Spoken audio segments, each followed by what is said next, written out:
My wife decided to prank me with divorce papers while our kids were sleeping upstairs. I signed every sheet without a second thought. When she screamed, I told her I was joking. I simply handed the pen back to her. She thought it was all a game until I hired a private investigator and uncovered the harsh truth. My name is Benjamin Walsh. I'm 42. Until recently, I believed I had everything under control. I run a business consulting firm here in Columbus, Ohio. Nothing extravagant, just me. And 2 part-time staff helping small companies organize their finances. It's honest work that covers the bills and lets me sleep at night. Well, it used to. I've been married to Brenna for 8 years. She works as a marketing coordinator at a mid-sized tech company downtown. We have 2 children, EMTT, 6, sharp as a tack, and little Ivy, just turned 2, with a stubborn streak like her mother's. On paper, our life looks perfect. Nice house in Worthington. 2 cars in the driveway. Kids in good schools. But appearances can be deceiving. The first warning sign I overlooked was Brenna working late. Not once or twice a week, but 3 nights in a row. Big project, she'd say, planting a kiss on my forehead before grabbing her laptop bag. Dwight is pushing everyone hard on this campaign. Dwight Richardson, her new boss, transferred from Denver 6 months ago. 38, divorced. One of those men who wear pricey watches and drive BMWs. I'd met him at the company Christmas party. Firm handshake, confident grin, the kind of guy who makes other men feel insecure effortlessly. The second warning sign was her phone. Brenna used to leave it lying around. Kitchen counter, coffee table, charging station near the bed, but suddenly it was never out of her reach. Bathroom, laundry room, even when she just ran to the garage. When I asked, she shrugged. Work's insane. I need to stay connected. Third warning sign. She stopped sharing her day. Brenna has always been talkative. She'd come home and tell me everything. Office gossip, project updates, who said what in meetings. Those chats disappeared. Instead, she'd come home, kiss the kids, grab a glass of wine, and zone out on her phone. I told myself I was being paranoid. Marriage counselors always say trust is everything, right? Besides, I was busy too. My client load had doubled over the summer, working weekends to keep up. Maybe we were just passing like ships in the night, and things would calm down after her project. But deep down, in that corner where men don't admit fear, I knew something was wrong. Really wrong. The night everything shifted felt ordinary at first. I picked up the kids from daycare, cooked dinner, spaghetti, because YMTT will only eat that without a fight, and was cleaning when Brenna walked in, 9:15 p.m. Again, Daddy, why is Mommy always at work? YMTT asked as I tucked him in. I had no good answer. The confrontation I dreaded came on a Tuesday in November. Brenna walked in at 9:30, saying she had another late meeting with Dwight about the Henderson account. I was cleaning the kitchen after dinner when she dropped her purse on the counter with a sharp thud. That meant irritation. We need to talk, Brenna said, pulling a manila folder from her bag. I dried my hands on the dish towel, feeling my stomach tighten. About what? She slid the folder across the granite. Don't freak out. Just something I've been thinking about. I opened it, and the world tilted. Divorce papers. Official, state-sealed, everything. Our names, addresses, the kids' info, all in Brenna's neat handwriting. Her signature on the last page stared like an accusation. What is this? I asked, my voice harsher than intended. Brenna laughed. Really laughed. Relax, Ben. It's a joke. I thought it would be funny, shake things up a bit. You've been so serious lately. I stared, waiting for a punchline that never came. You think divorce papers are funny? Come on. She waved dismissively. It's not real. I just wanted to see your reaction.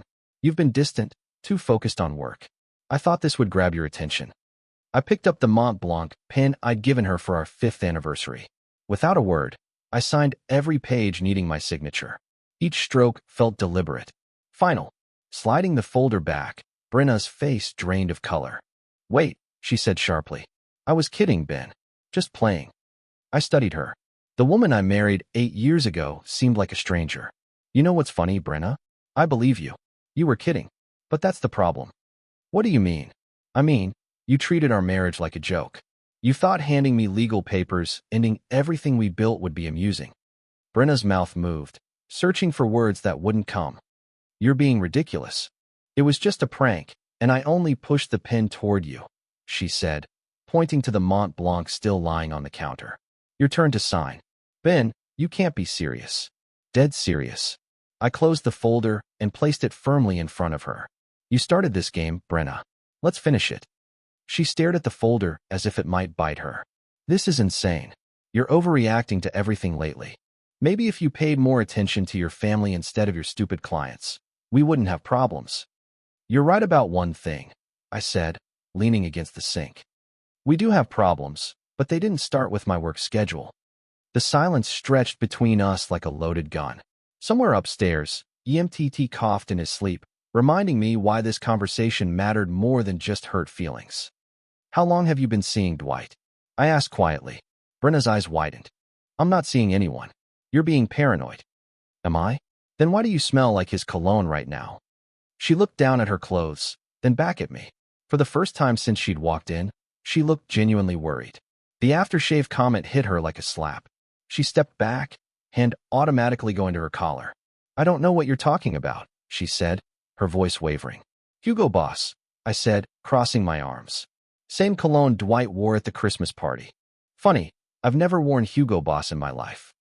Brenna's face cycled through denial, anger, fear, then something like relief. Fine, she said, throwing her hands up. Yes, okay, Dwight and I have been close. But it's not what you think. Really? What should I think when my wife comes home smelling like another man and hands me divorce papers for fun? It just happened, Ben. We were working late. He was going through his divorce, and I felt ignored at home. You're always buried in work, tired, always elsewhere. I felt anger rise in my chest, but kept my voice steady.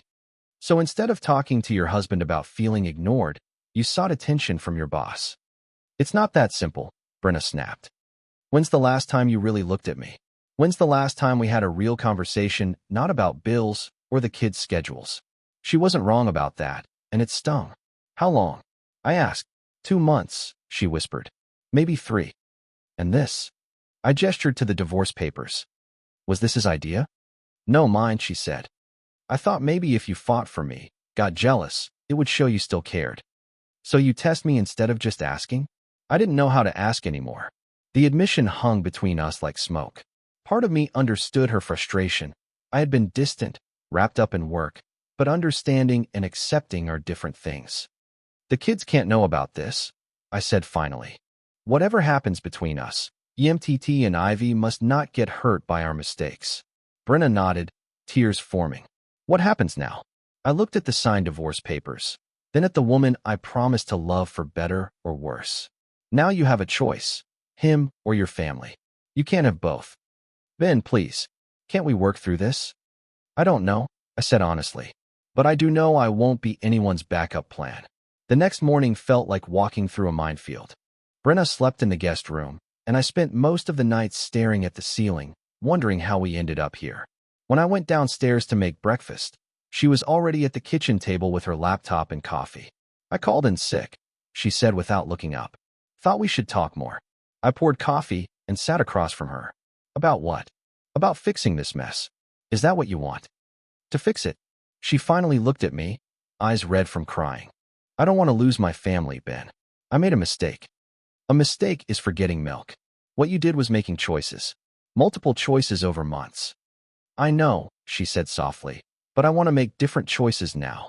Before I could respond, EMTT wandered in wearing his Batman pajamas, rubbing his eyes. Why is Mommy crying? He asked, climbing into my lap. Mommy just has something in her eye, I said, forcing a smile. You want pancakes for breakfast? Can we have chocolate chips? EMTT asked hopefully. Sure, buddy. As I started breakfast, I noticed Brenna watching our son with pure regret. Whatever she had done wrong, she loved the kids. That made this situation more complicated, not less. After dropping EMTT at school and Ivy at daycare, I drove to my office but couldn't focus. My business partner, Mike, knocked on my door around 10 a.m. You look like hell, he said, settling into the chair across from my desk. What's going on? Brenna's been cheating, I said bluntly, with a boss. Mike's eyebrows shot up. Jesus, Ben, how'd you find out? I told him about the divorce papers and the confrontation. After a long pause, he asked, what are you going to do? That's the million-dollar question. You know what I think? You should hire a lawyer today. Even if you plan to work things out, you need to protect yourself and the kids. Mike was right. Whatever happened next, I had to be strategic. There's something else, I said. I'm considering hiring a private investigator. I need to know exactly what I'm dealing with. Not a bad idea, Mike replied. My cousin Rick does that work. Want his number?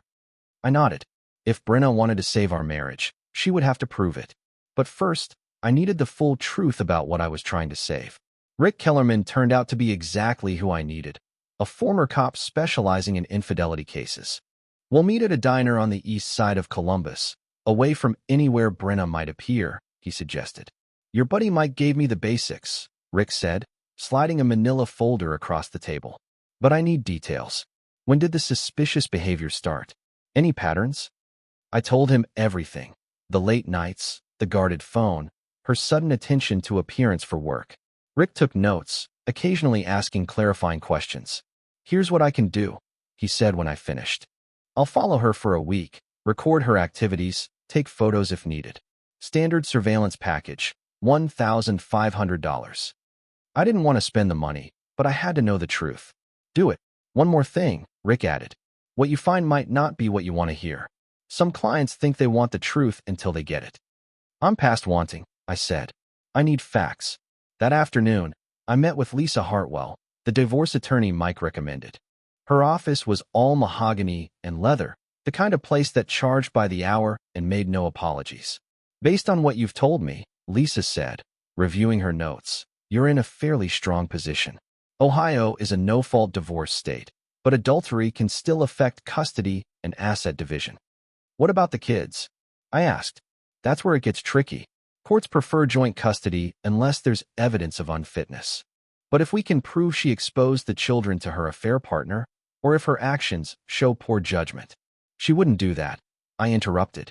Whatever else Brenna is, she's not stupid. People make surprising choices when caught up in an affair, Lisa warned. The key is to document everything. Keep a journal of her comings and goings. Save any suspicious texts or emails.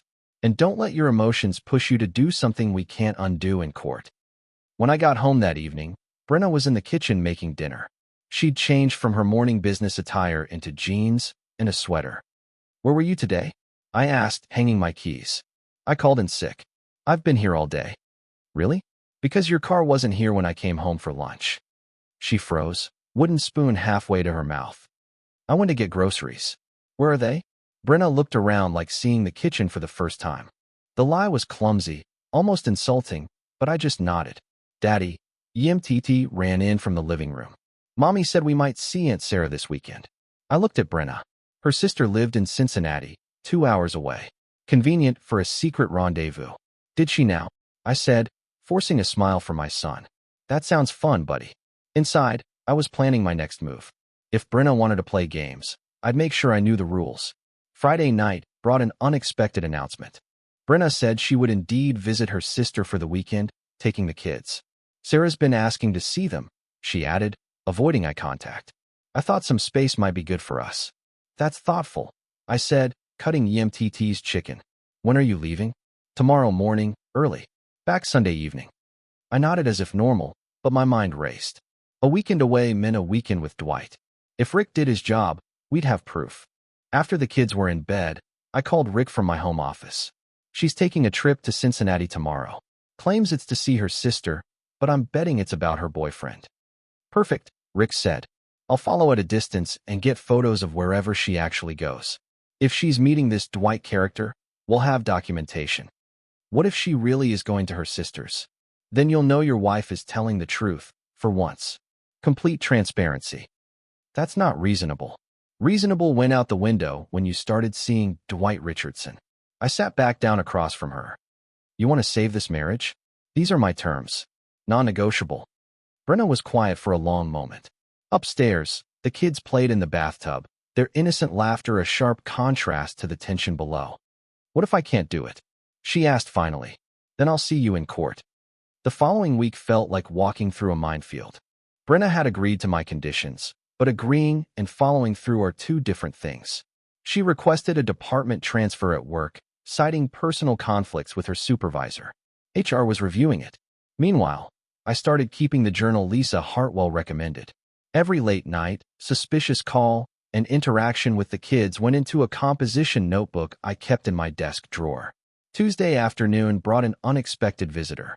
Dwight Richardson appeared on my front porch, dressed in an expensive suit, looking like he'd rather be anywhere else. "We need to talk," he said. "Do we?" I kept my hand on the doorframe, not inviting him in. "Look, I know this is awkward, but Brenna told me you know about us. I want to clear the air." Clear the air.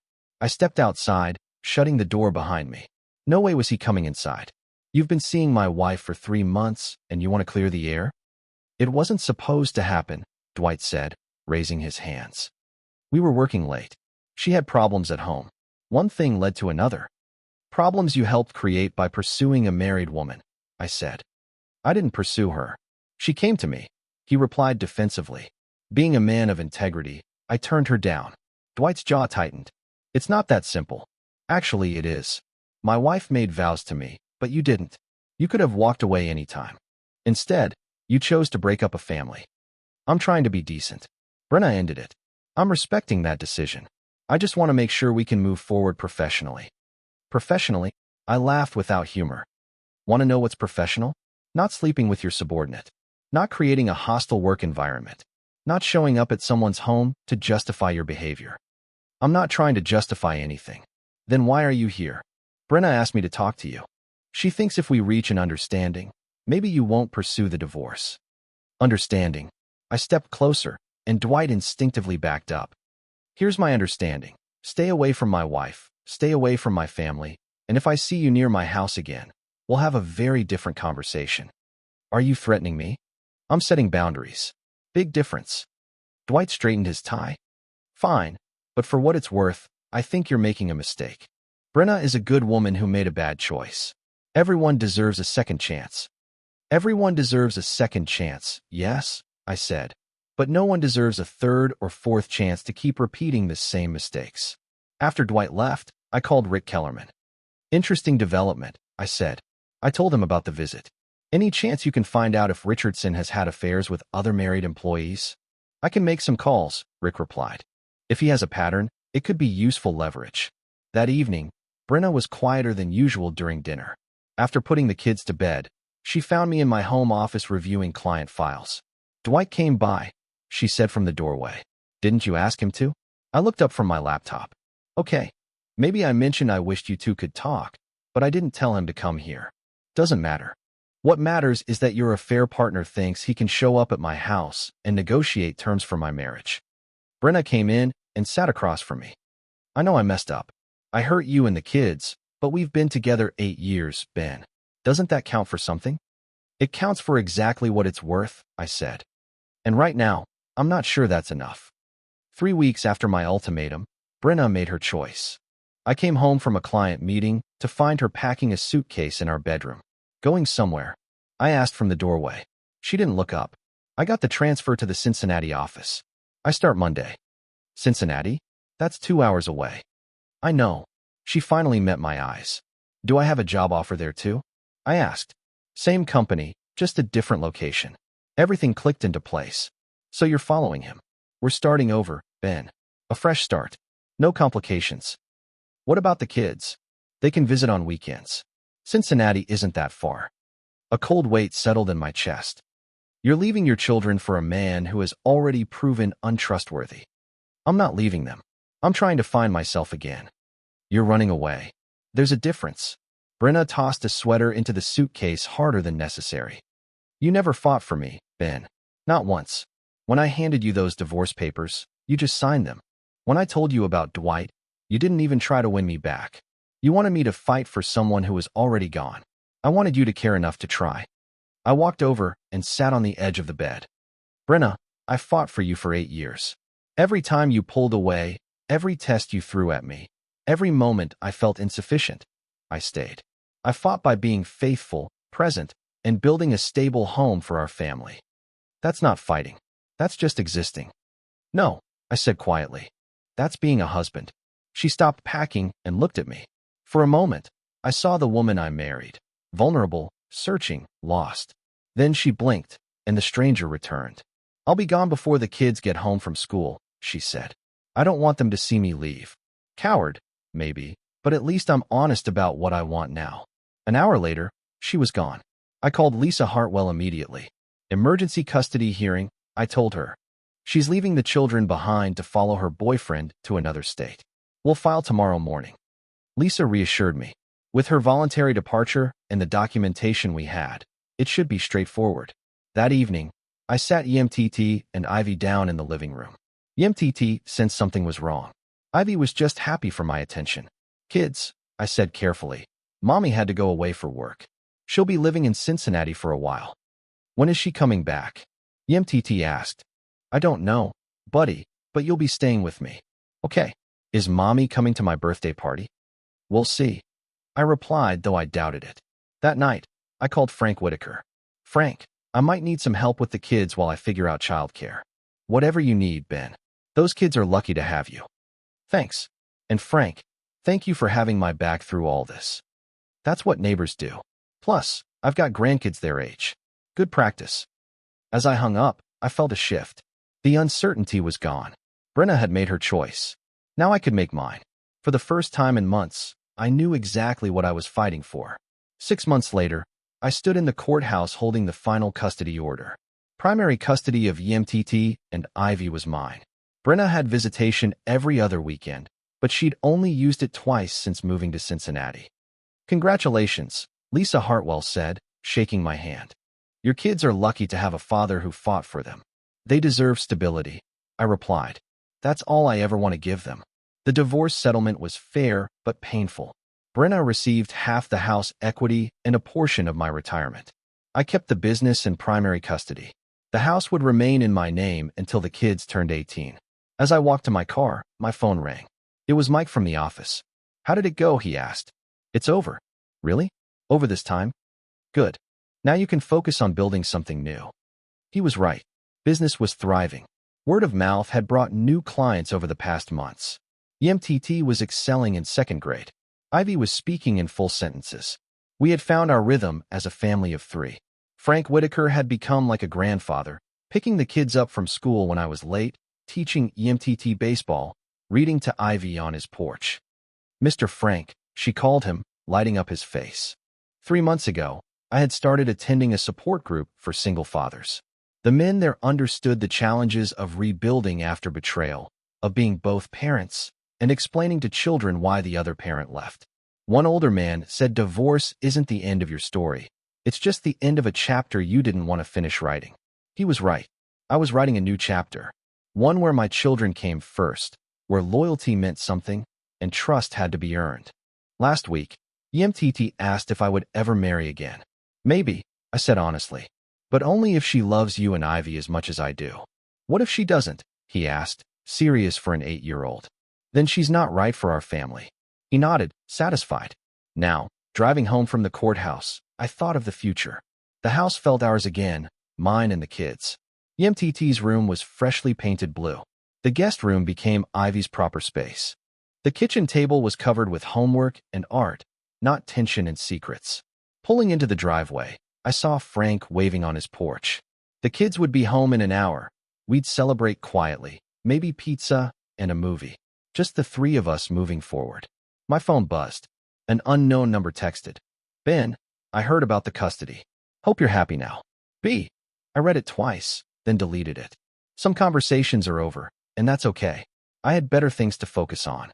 The future was waiting, and for the first time in years, I was ready.